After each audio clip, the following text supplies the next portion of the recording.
नमस्कार, जय हिंद। आज हम लोग एक नया टॉपिक एडवांस मैथ का लेने वाले हैं जिसका नाम है क्वाड्रेटिक इक्वेशन या हिंदी में बात करें तो द्विघात समीकरण।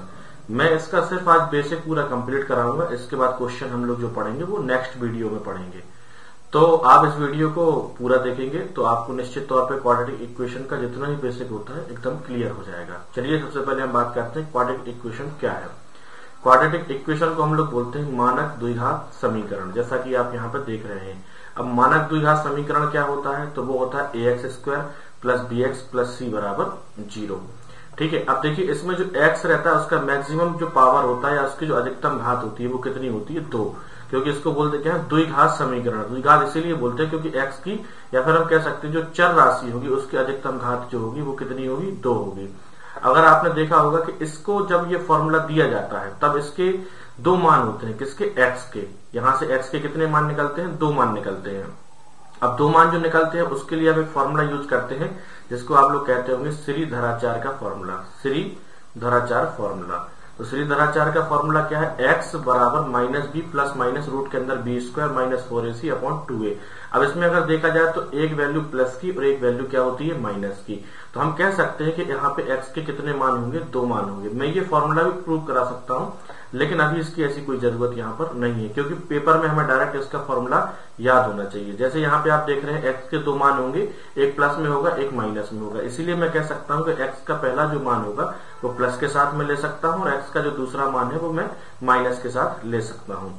अगर बात करें यहाँ पर तो x के 2 मान आए तो 2 मान जो आते हैं उसको हम कह सकते हैं कि x के 2 मूल होंगे या x के 2 रूट होंगे, जिनका नाम मैंने दिया क्या, एक का अल्फा और दूसरे का क्या नाम दिया, बीटा। एक का मान हम कह सकते हैं अल्फा के बराबर होगा, दूसरा क्या बोल दिया कि बीटा। क्योंकि x के 2 मान होंगे तो बार बार x बोलने से अच्छा है कि एक को बोल दिया अल्फा और दूसरे को बोल दिया बीटा। बाकी अगर हम बात करें तो एक वर्ड आता है इसमें विविक्तिका, जिसको हम डी से रिप्रेजेंट करते हैं और इसकी जो वैल्यू होती है वो होती है बी स्क्वायर माइनस 4ac। अब b क्या है, b x का मल्टीपल है और a क्या है, x स्क्वायर का मल्टीपल है और c क्या है, चर राशि है, अचर राशि, सॉरी। देखिए आगे बढ़ते हैं और इसके बाद हमें जानने की जरूरत है कि देखिए द्विघात समीकरण के बारे में जो कुछ होता है वो मैंने आपको सारा बता दिया। इसके बाद श्रीधराचार्य का ये फॉर्मूला, उसके बाद x की 2 वैल्यू या x के 2 मूल अल्फा और बीटा। तो अल्फा का मान ये मान लिया और बीटा का मान ये मान लिया। विविक्तिकार भी मैंने आपको बता दिया है। इसके बाद हम लोग चर्चा करने वाले हैं मूलों का योग क्या होता है। तो मूलों के योग के लिए मतलब देखा जाए तो हमें अल्फा प्लस बीटा की वैल्यू चाहिए। तो अल्फा प्लस बीटा अगर हमें चाहिए तो हमें क्या करना पड़ेगा, इन दोनों को ऐड करना पड़ेगा। जब आप इन दोनों को ऐड करेंगे तो एलसीएम कितना आएगा, 2a आएगा। और 2a आएगा जब एलसीएम तो आप देखेंगे कि ये प्लस वाला है और ये माइनस वाला, तो ये दोनों आपस में कैंसिल हो जाएंगे और हमें ऊपर जो वैल्यू मिलेगी वो मिलेगी माइनस के 2b। 2 से 2 कट जाएगा और फाइनली वैल्यू क्या आएगी, माइनस के b बटे। यही हमारा मूलों का योग होगा, अल्फा प्लस बीटा का मान, जो कि आप यहाँ पर ऊपर देख रहे हैं। आगे बढ़ते हैं हम लोग, आगे जानते हैं। अगर आप देख रहे होंगे तो आगे लिखा हुआ है मूलों का गुणनफल। मूलों का गुणनफल का मतलब अल्फा इंटू बीटा की वैल्यू आपको यहाँ से चाहिए। तो अल्फा इंटू बीटा अगर आप निकालेंगे तो आपको क्या करना पड़ेगा, इन दोनों का मल्टीप्लाई करना पड़ेगा। ये सारी बातें मैं आपको प्रूफ के साथ इसलिए बता रहा हूँ ताकि आपको ये सारी वैल्यू याद ना करनी पड़े। ऐसा क्यों होता है ये भी आपको पता होना चाहिए। तो इन दोनों का जब आप मल्टीप्लाई करेंगे तो क्या मिलेगा, नीचे 4a स्क्वायर और ऊपर क्या मिलेगा, एक तो प्लस और एक माइनस। तो जब प्लस और माइनस a प्लस भी बन जाएगा और a माइनस भी, इनका मल्टीप्लाई करेंगे तो मिलेगा a square minus b square. तो आप देखेंगे तो मिलेगा b square minus b square और माइनस का 4ac था तो वो हो जाएगा प्लस का 4ac। यहाँ पे आपको ये वैल्यू मिलेगी। तो b स्क्वायर से b स्क्वायर कट जाएगा, 4 से 4 कट जाएगा और a से एक पावर इसकी कम हो जाएगी और आपको जो फाइनल वैल्यू मिलेगी वो मिलेगी c बटे a। यहाँ पर जो माइनस c बटे a लिखा है बिल्कुल गलत है, ये सिर्फ c बटे a होगा और वो भी प्लस में होगा। आगे देखते हैं। इसके बाद बात आती है मूलों की प्रकृति, नेचर ऑफ रूट्स, कि मतलब मूल कैसे होंगे। अगर आप देखें तो मूल की जो प्रकृति है वो डिपेंड करती है आपके डी के मान पे। इसलिए डिपेंड करती है क्योंकि यहाँ पे प्लस है। एक बार डी को आप देखिए, इसको कैसे लिख सकते हैं, x बराबर minus B plus minus D बटे 2a। अब एक बार आप प्लस के साथ डी को लेंगे और एक बार माइनस के साथ लेंगे तो डी की वैल्यू जो भी होगी उस हिसाब से उसके मूल होंगे। जैसे पहले अगर आप देखें तो इसमें लिखा हुआ है बी स्क्वायर माइनस 4ac बराबर अगर 0 है तो मूल वास्तविक और समान होंगे। इसका मतलब यह है कि अगर ये वैल्यू डी का मान 0 हो गया तो फिर इस प्लस माइनस से तो कोई फर्क पड़ेगा ही नहीं। अल्फा का मान भी माइनस b बटे 2a आएगा और बीटा का मान भी माइनस के b बटे 2a आएगा। मतलब दोनों मूल कैसे होंगे, वास्तविक और समान होंगे। मतलब इस केस में क्या होगा, अल्फा बराबर बीटा। कब, जब डी का मान कितना होगा, 0।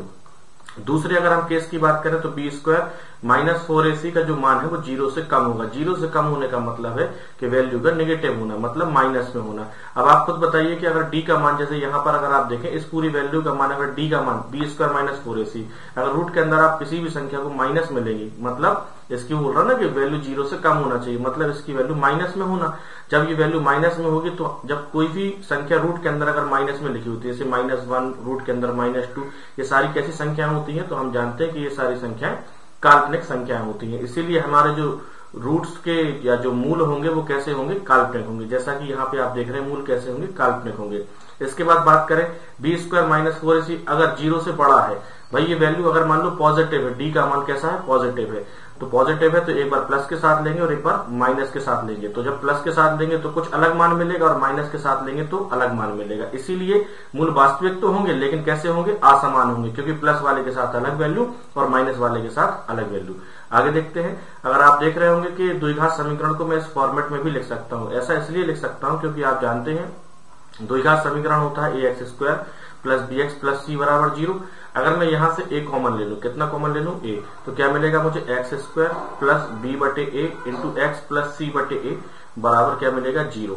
अब ये a को यहां में शिफ्ट कर दूंगा तो क्या हो जाएगा, 0 हो जाएगा, ये तो खत्म हो जाएगा।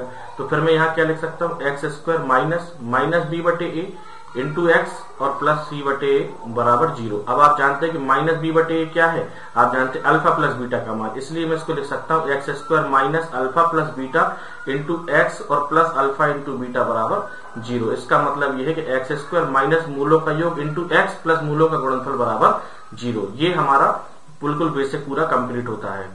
अगर आप देख रहे हैं वीडियो और आपको अगर समझ में आ रहा है, अगर फिर भी कोई दिक्कत जा रही है तो आप कमेंट बॉक्स में कमेंट करके बता सकते हैं। और वीडियो आपको कैसा लगा कमेंट करके बताएं। आगे के लेक्चर में हम लोग इसके सारे क्वेश्चन लेंगे। तब तक धन्यवाद। जय हिंद। भारत माता की जय।